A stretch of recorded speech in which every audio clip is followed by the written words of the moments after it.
I'm Jonathan Vigliotti. You just heard the voice of Audrey Baratero, a former friend of Lori Vallow Daybell's, who claims Lori threatened to kill her. We'll hear more from her during this week's special 48 Hours update, along with other people who were close to Lori and Chad. This is the fifth week of testimony in Lori Daybell's trial for the murders of her two youngest children, Joshua J.J. Vallow and Tylee Ryan. She's accused, along with her husband Chad Daybell, of J.J. and Tylee's murders, as well as the murder of Chad's late wife, Tammy Daybell. They've both pleaded not guilty, and Chad Daybell's trial will occur at a later date. The 48 Hours team has been reviewing hours of court audio to bring you the key moments from the trial. And this week, 48 Hours producer Liza Finley is joining us.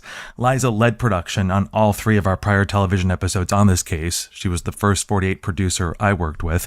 Welcome, Liza. Glad to have you here. Thank you. Thank you, Jonathan. It's great to be here. It's been a long road. It has. And this has been a difficult road and a difficult case from the start. And I wonder how it compares with other ones you've covered.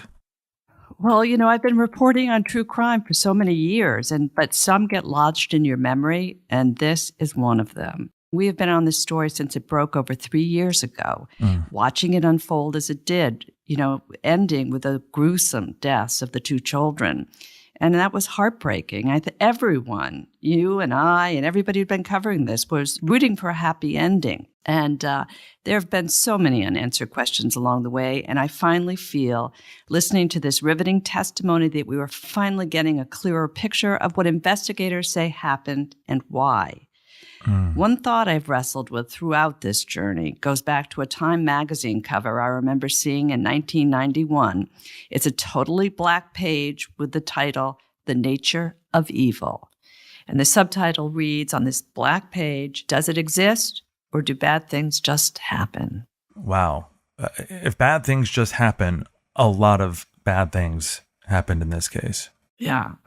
Sadly, after listening to the prosecution, this case makes me think that maybe evil does exist, and we are hearing how it presented itself in the testimony of witness after witness.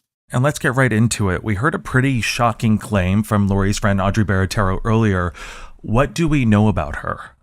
Well, according to her testimony, Audrey Baratero met Chad at a religious conference around 2018 and developed a friendship rooted in their shared religious beliefs. She said she read some of Chad's books and heard about his visions and past lives, which she says Chad claimed he'd lived over 1 million years. He said that he had been Methuselah, and he said that he had been an apostle at the time of Jesus Christ, James. Okay, so just to clarify, because I feel like we need some clarification here, Baratero says Chad claimed he was James, the brother of Jesus Christ? Yes, yeah. Ugh. And that's not all. Baratero says he told her that she had been someone special in her past life, too. Jesus Christ's wife, Joanna. Okay, so where to begin? That's a major claim to make. And then it's a major claim to believe. Baratero believed him? She says she did. Here's Lori's defense attorney, Jim Archibald, questioning her about that. At the time, I thought it could be true because I trusted him.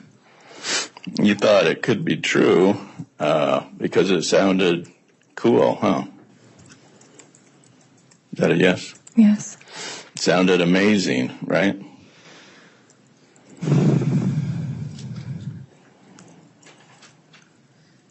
Yes. I wonder what that little chuckle Audrey Baratero gives at the end of that really means. Maybe it's suddenly coming into clear focus when she hears how unsettling all of this is. Dare I say crazy? I guess if I were Jesus's wife or brother in a past life, if I really believe that, I think it was pretty cool too.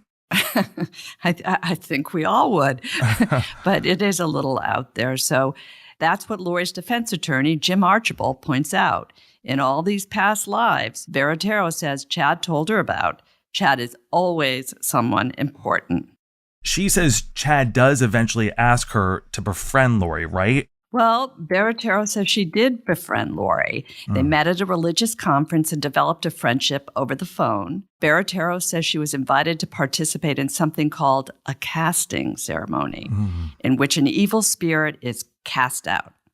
Lori told her that Chad's wife, Tammy Daybell, had essentially an evil spirit living inside her, though Baratero was uncomfortable, and she told Lori she did not want to participate. According to Baratero, that didn't go too well. She highly pressured me, saying, "You're supposed to be my friend. You're supposed to help me. Like Chad asked you to be my friend." And I reiterated that I didn't want to. And she kept on. So it sounds from Baratero's testimony that Lori was convinced there was an evil spirit that had taken over Tammy and needed to be removed. Liza, where did Lori say Tammy's spirit was, and what would happen if it was expelled? Prosecutor Tanya Rawlings asked Baratero those very questions. But as you'll hear at the end of this clip, Baratero seems to be saying she thinks Chad and Lori had more in their minds than just removing an evil spirit. She was saying that she was in a cage or a jail or something like this. And it was the idea like she needs to be freed and helped because some person's overtaken her body. Okay. And so she wasn't in her body anymore. According to them. According to Lori. And do you know what would happen if this dark spirit was pushed out? At the end of the friendship, when I heard Chad Daybell say,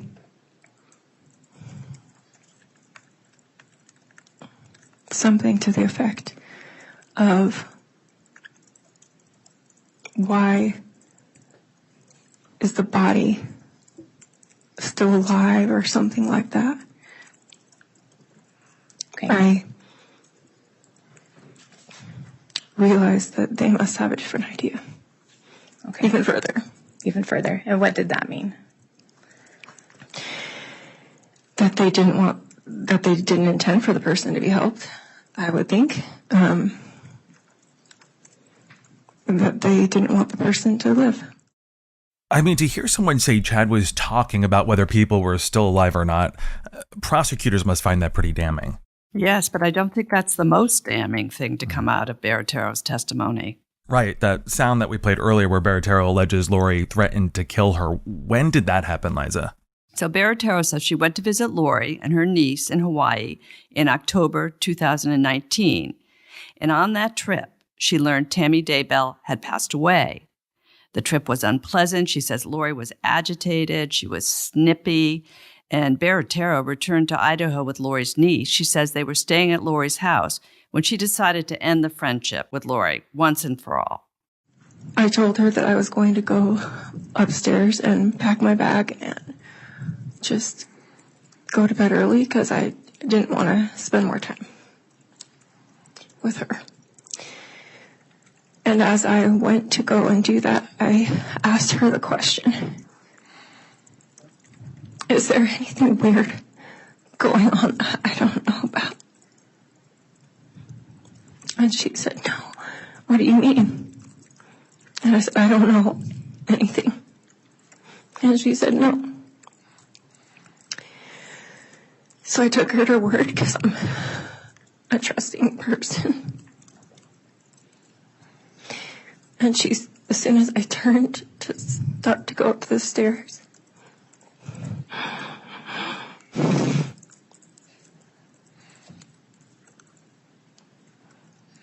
she started laughing. The kind of laugh as if you're laughing at someone or think something's hilarious. And she said to me, "You're so naive and too trusting. You're like a little child. You'll believe anything anyone would tell you." And she said, "You think the world is all unicorns and rainbows?" Unicorns and rainbows. This allegedly from a woman who, weeks after her children were missing, was seen in photos on a beach in Hawaii getting married. I could, just listening to that, hear how tense that interaction was. And we know the conversation got worse. Baratero says Lori then threatened to kill her and cut her body up. But Lori's attorney went after Baratero's credibility here. He points out that she had previously testified before the grand jury and failed to mention this incident. We want to play this exchange between Baratero and Lori's attorney, Jim Archibald. Do you remember taking an oath to tell the truth, the whole truth, and nothing but the truth? Do you remember that? Yes. And do you remember your testimony that you did not say anything like this? I was scared, and she had said that if you ever tell anyone, I'll come and find you in the dark of night. So you now want the jury to believe that even though you previously testified under oath and nothing of this sort was talked about, that you come here today and say you are so scared, that's why you didn't previously testify about it. Objection, Your Honor. Argumentative. What was your question? You want the jury to believe that you just didn't make this last crap up. I did not make it up.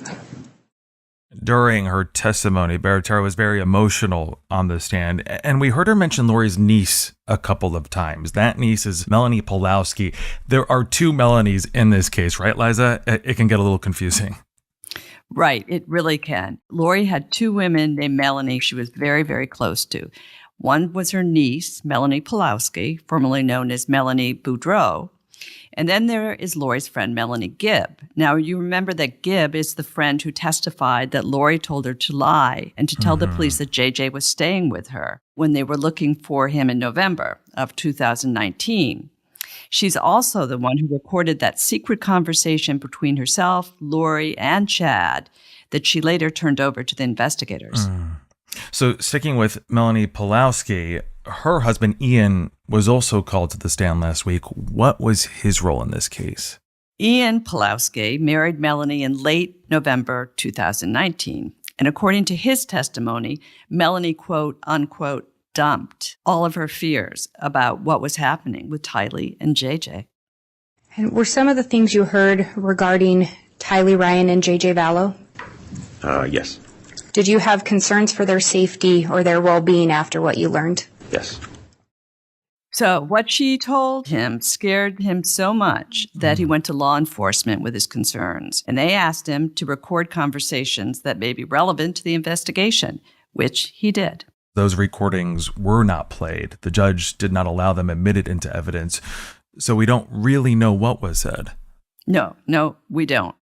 Did Lori or Chad ever instruct you regarding whether or not to cooperate with law enforcement?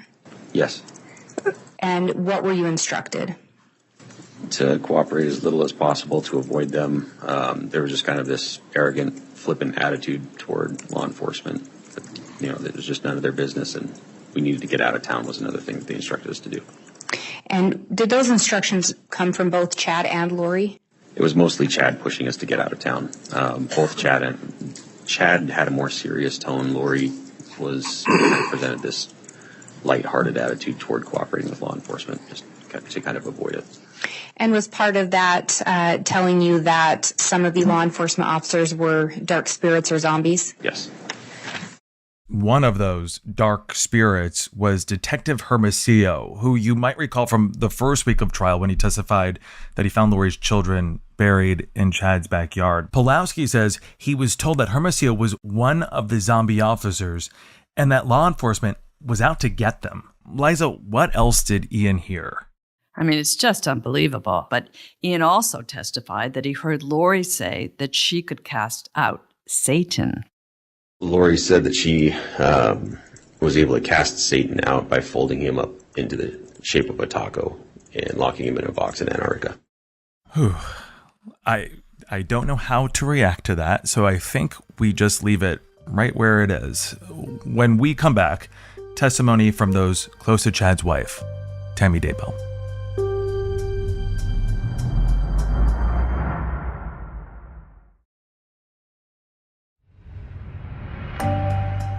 Welcome back. I'm here with producer Liza Finley, and I'd like to focus on Tammy Daybell, whose birthday incidentally passed during the trial. She would have been 53. Specifically, I'd like to narrow in on her friends. Alice and Todd Gilbert, friends of Chad and Tammy, knew them well from church. They were close. Alice testified that she saw Tammy twice a week, while Todd was even a central character in one of Chad's books. What else did they have to say, Liza? Well, when Tammy died, the Gilberts say they were called soon after, and Chad, made a request that Alice just could not abide. She couldn't do it. And what did Chad tell you? He told me not to tell anybody and to wait for about an hour. And I said, well, I need to call the bishop. And he said, no, don't call. But I still did. And also, the Gilberts say they learned Lori had entered the picture shortly thereafter, very shortly thereafter, about a week after Tammy died. We asked him how he was doing, and he said, actually, I'm doing really good. And that he'd met the woman he was going to marry, and you recall this being around October 26th? And Tammy had just passed away or been declared dead on the 19th? Yes. Did it surprise you that he seemed to be doing so well? Yes, we were shocked. Well, you can hear the emotion in Alice's voice. It was obviously very shocking. And the Gilberts say that they met Lori at church, and then they had the new couple over at their home, and they both said that Chad and Lori appeared incredibly affectionate, giggling, touching, like they were teenagers, in a way that they'd never seen Chad behave with Tammy. It was during that visit that Gilbert said Chad told them something really big. Yes, we asked her if she had had any children, and she said that she'd had many, and that Chad spoke up and says that she had a daughter that just passed on. And so we didn't really ever get a straight answer of how many children she did have. Wow, so just to punctuate this moment, because I think it's so critical, Chad allegedly told her Lori's daughter died. And now this is before Tylee had been found. Alice also testified Chad, after Lori's arrest, tried to backtrack that he ever said Lori had a daughter who died. Here's Alice recounting that conversation she says she had with Chad. You told me when we met that she had just lost a daughter, and he said, no, I didn't. I said, yes, you did. And so I knew that it was Tylee that he was talking to me about. I asked him also, where are they? I asked him, where are the kids, Chad? And doesn't Tylee want a life? A job, a car, a boyfriend. And he said she didn't like people and she didn't like me. And what struck you about those statements? Because he said didn't. He used the past tense? He used the past tense. Very chilling testimony. We also heard about Tammy's life insurance policies. She had two. One for $300,000 that she and Chad had purchased, and another offered by the school district Tammy worked for. Those life insurance policies were both paid out, according to Detective Mattingly. How much did Chad get in total, Liza? He was paid out a total of $430,000. If Tammy had died just 2 months, this is so interesting. If Tammy had died just 2 months earlier, or any date before September 1st, it would have been a lot less. And why is that? Well, Angela Yancey, the school district's payroll and benefits administrator, testified that on September 8th, Tammy changed her coverage. In fact, she maxed out her coverage at 5 times her salary and even added an additional option, which increased the policy benefit to $130,000. Okay, so maxing out a life insurance policy less than 2 months before you die is definitely suspicious. Do we know why she did that? No, we don't. But we do know 2 days after Tammy died, Chad Daybell reached out to Yancey to claim the life insurance. Here she is testifying that was unusually soon. I explained to him that we could not submit a life claim until we had the original death certificate to go with it. And he said, that's okay. I've already ordered 8 of them. And in your experience, how many death certificates do most people order? When they share that information with me, I've heard maybe 3. at the most. 3 at the most, and Chad Daybell ordered 8 death certificates. A life insurance policy that Chad wanted to claim less than 72 hours after his wife died as well. To a jury, this could all be, I would think, suspicious, especially when we heard Detective Mattingly testify that he believed Chad was living off the proceeds of those policies while he and Lori were in Hawaii. Liza, I know there's one more witness who we have to talk about. He testified to what could be some of the most damning evidence we've heard thus far. Yes, there was compelling testimony from an FBI agent named Doug Hart. Amongst other investigative work on the case, Hart spent more than 200 hours combing through Lori's iCloud and found texts, voicemails, and photos that helped them piece together the relationship between Chad and Lori. Well, from the beginning, it was clear that the romantic relationship between Chad Daybell and Lori Vallow was the driving force behind the crimes that are alleged to have taken place.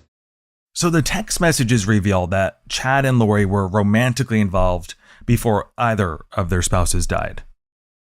After the affair began, there then began to be communications regarding the deaths of Charles Vallow, Tammy Daybell, J.J. Vallow, and Tylee Ryan. Some of the most shocking texts revealing this relationship were sent months before Tammy died, or just days after Lori's previous husband, Charles, was shot by her brother, Alex Cox, in what he described as self-defense. These texts were often romantic, sometimes sexual, punctuated with heart and kiss emojis. Yes, and what really stood out to me in Hart's testimony was his reference to the term obstacles used by Chad Daybell in regard to the couple's former spouses, Charles Vallow and Tammy Daybell, and Lori's kids. And what's really interesting, the texts also demonstrate Chad's feelings of being trapped. Listen to this text from July 26, just 2.5 weeks after Charles died. From Chad Daybell to Lori Vallow. Tonight I figured out who I feel like. I'm a grown-up version of Harry Potter who has to live with the Dudleys in his little space under the stairs. Every few weeks I get to escape and have amazing adventures with my goddess lover, but then I have to return to my place under the stairs, feeling trapped.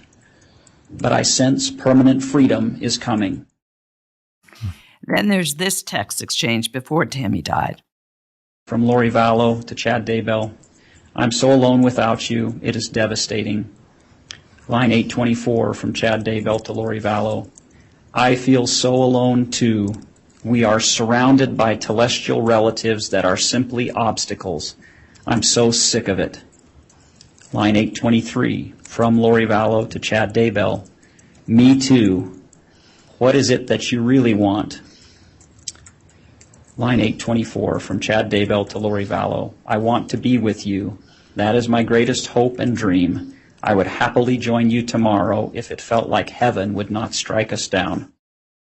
And the way they talked about physical bodies, spirits, zombies in these texts is interesting. Here's an exchange between Lori and her brother, Alex Cox, referencing Charles on March 26th of 2019. This is 4 months before Alex would shoot Charles. And a reminder to our listeners, Alex died of what authorities say were natural causes on December 12th, 2019. Text from Alex Cox to Lori Vallow. Correct. Charles's body is alive. Line 1762 from Alex Cox to Lori Vallow. What did you learn? Line 1761 from Lori Vallow to Alex Cox. A lot. Still working on it. We'll call you later. Why was this series of the SMS included in your summary? These short texts actually contain a lot of information regarding what was taking place in the investigation. How so? Chad Daybell had identified Charles Vallow as somebody who was a dark entity whose body had been possessed by any number of spirits, which were named with various names.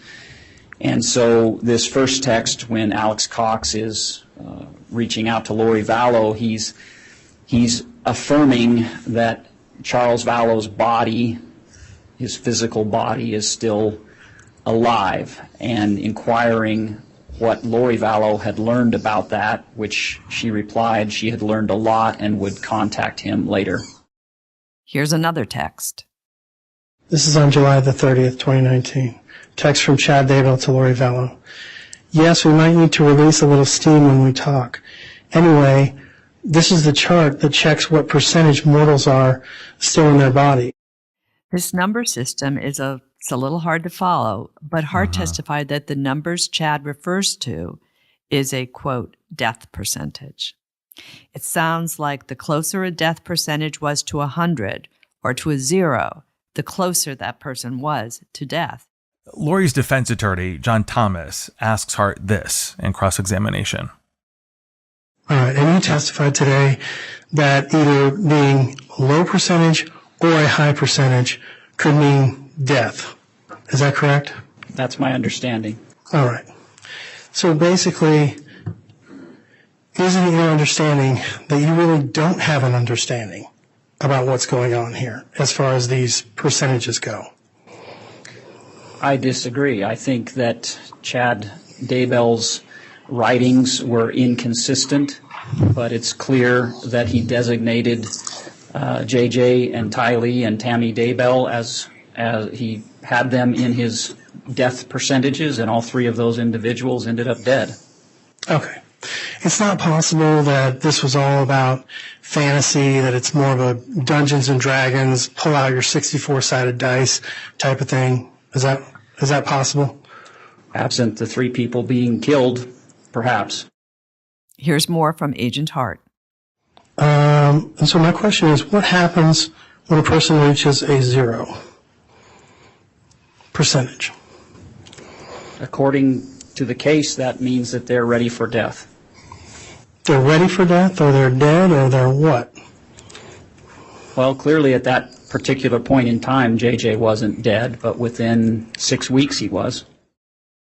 A person's number reaches 0. They are ready to die. There are 3 total conversations or sets of text strings regarding the death percentage for J.J., Tylee, and Tammy Daybell.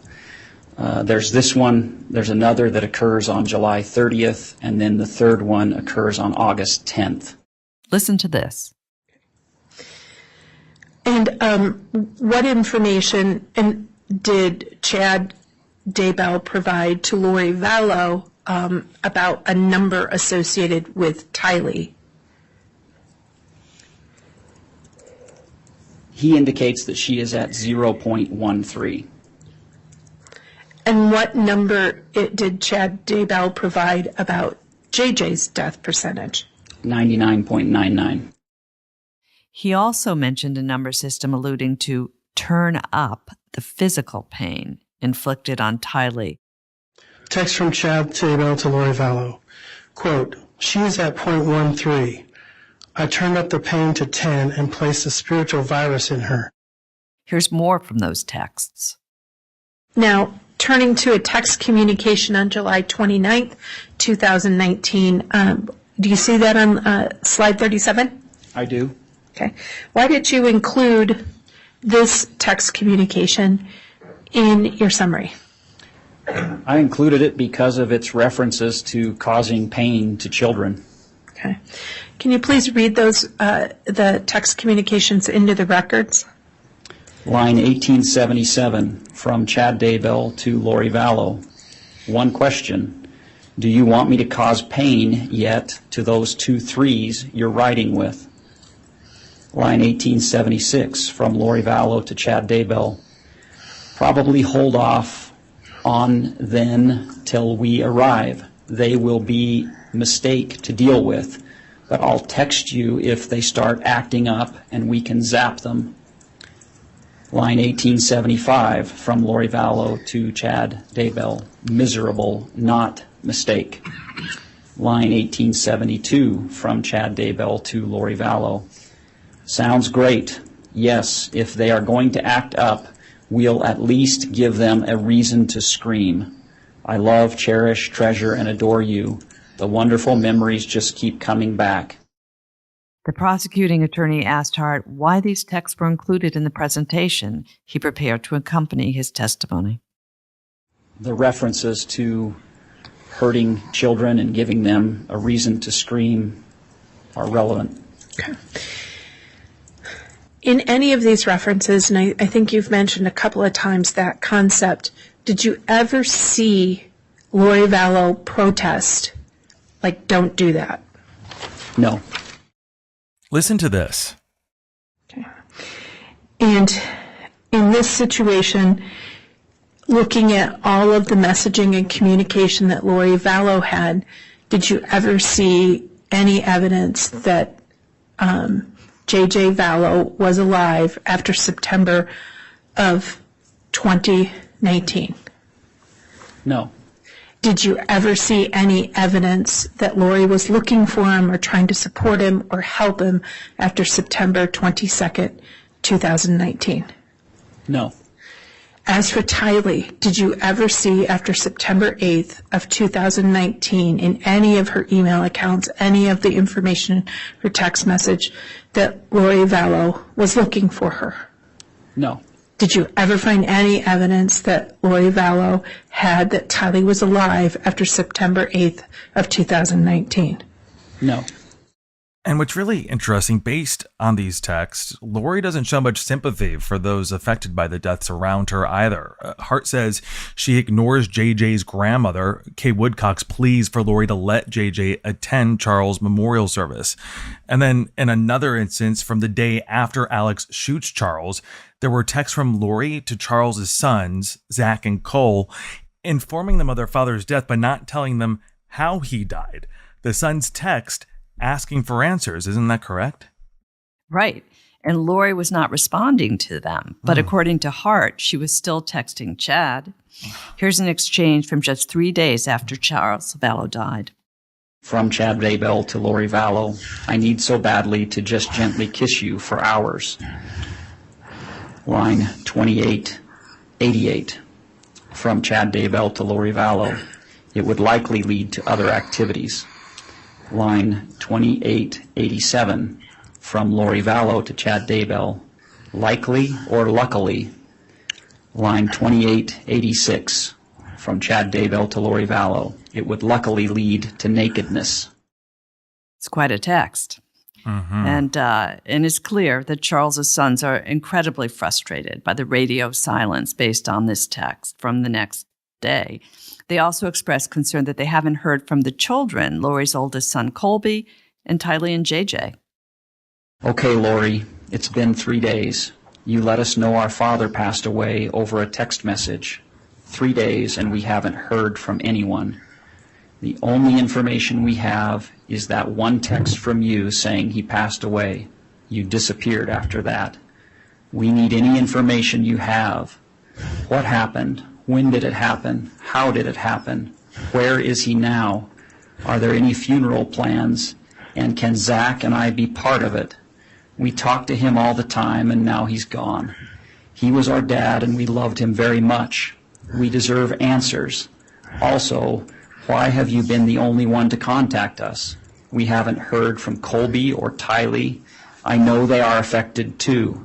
I called Colby recently too, but he didn't answer. Is JJ safe, and what does he know? I need to be kept in the loop about this all. This isn't a nonchalant topic you can just throw a text at and be done with it. This really is heartbreaking. You know, those two sons lost their father, and there's such a lack of empathy and caring about him. And Chad shows a similar lack of empathy regarding the death of his wife, Tammy. I mean, on the night she died, he wrote to Lori saying, "Not fun without you." And the next morning, the two talk how much they miss each other. Line 515, from Lori Vallow to Chad Daybell. That's true. I do feel you. I feel lovesick. I can't sleep. I don't want to eat. I just want you. It's so consuming. Line 514, from Chad Daybell to Lori Vallow. I know exactly how you feel. I'm feeling sad, but it isn't for the reason everyone thinks. I mean, what's clear here, at least from the perspective of these children, they were ghosted as they were trying to find answers about what happened to their father. Lori and Chad having these, at times, what seem like romantic conversations, very much active, as Lori is being very quiet with whatever did unfold with Charles Vallow to Charles's sons. The web of people impacted by this case only continues to grow. We're going to end with this clip from Hart. In his cross-examination with Lori's defense attorney, John Thomas, he asks Hart this. As a whole, as the state has indicated, you reviewed all of these texts, or a large number of these texts. Isn't it true that Lori was, for all intents and purposes, a pretty good mother?